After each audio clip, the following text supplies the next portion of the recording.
Bonjour à tous, on se retrouve avec l'entraîneur du Racing Calais, Florian Brame. Bonjour Florian, tu vas bien? Ça pourrait aller un petit peu mieux, mais pour le coup, ça va, dans l'ensemble, ça va. Pourrais-tu te présenter en quelques phrases? Ben, Florian Bram, j'ai 33 ans, et puis depuis cette saison, je suis entraîneur du Racing. Par ailleurs, dans la vie, je m'occupe d'un service des sports à la mairie de Saint-Martin-Boulogne, et puis je suis papa de deux enfants et en couple avec Belinda. À quel âge as-tu passé tes diplômes d'entraîneur? Alors, assez tôt, j'ai eu mon brevet d'État à 21 ans, donc en 2013, si je ne me trompe pas.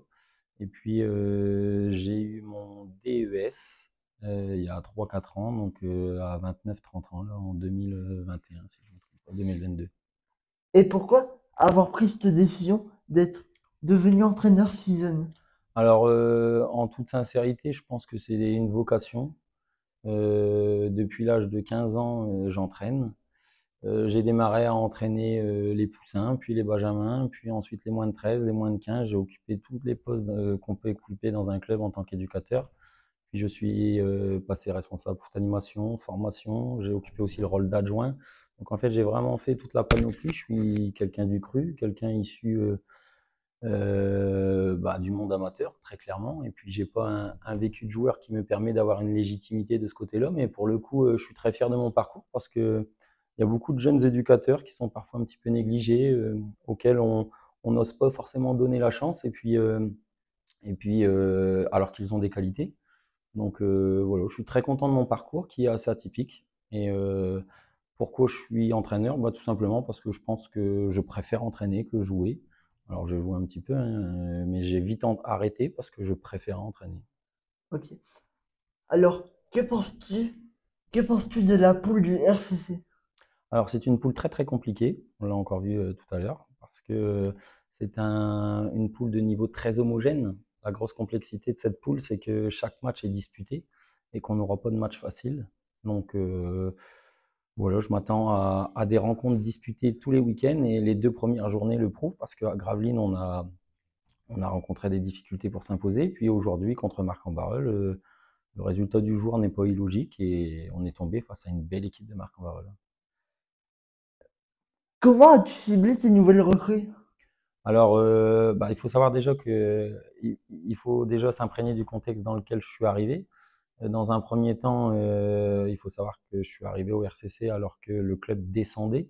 Donc, comme tout descente, il y a forcément une sorte de traumatisme entre guillemets, puisque une descente, c'est quand même traumatisant pour un club. Donc, on s'attendait à forcément une vague de départ, à un renouvellement qui était pour certains joueurs voulu, pour d'autres moins.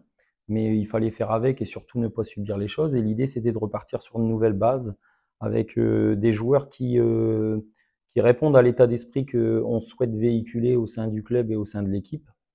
Des joueurs du secteur, des joueurs qui connaissent ce que représente le club pour les supporters. Et donc, on a fait un recrutement basé principalement sur l'état d'esprit, avec forcément des qualités de footballeurs, mais aussi avec des joueurs du secteur Calais, Boulogne, Dunkerque, Saint-Omer, pour pouvoir à la fois s'identifier aux valeurs du club et que les gens puissent s'identifier à eux. À titre d'exemple, pour finir sur ce sujet-là, je pense qu'aujourd'hui, par exemple, nous n'avons pas été bons. Je pense qu'aujourd'hui, la défaite est méritée, parce que, ou plutôt la victoire de Marc est méritée.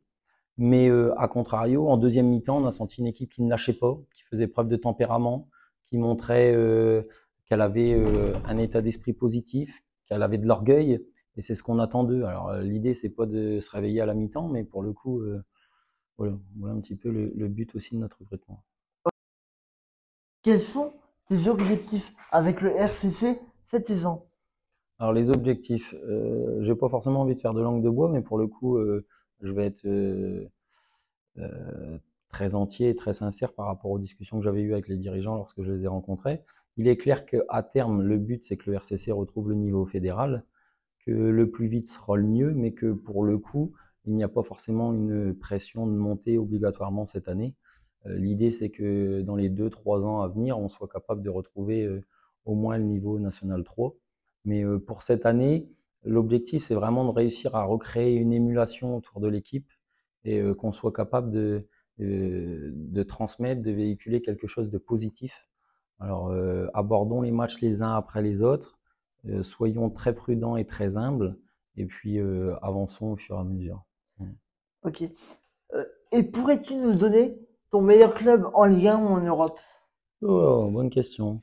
Ouais, je vais faire du commun. J'aime bien le PSG, ouais. Je trouve que le PSG, c'est quand même du lourd. Moi aussi, j'adore le PSG. Ouais, tu vois, Je trouve qu'ils ont fait une finale de Ligue des Champions excellente. tout à fait. T'as une bonne analyse. Bon ben merci Flo pour cette interview. Merci Axel.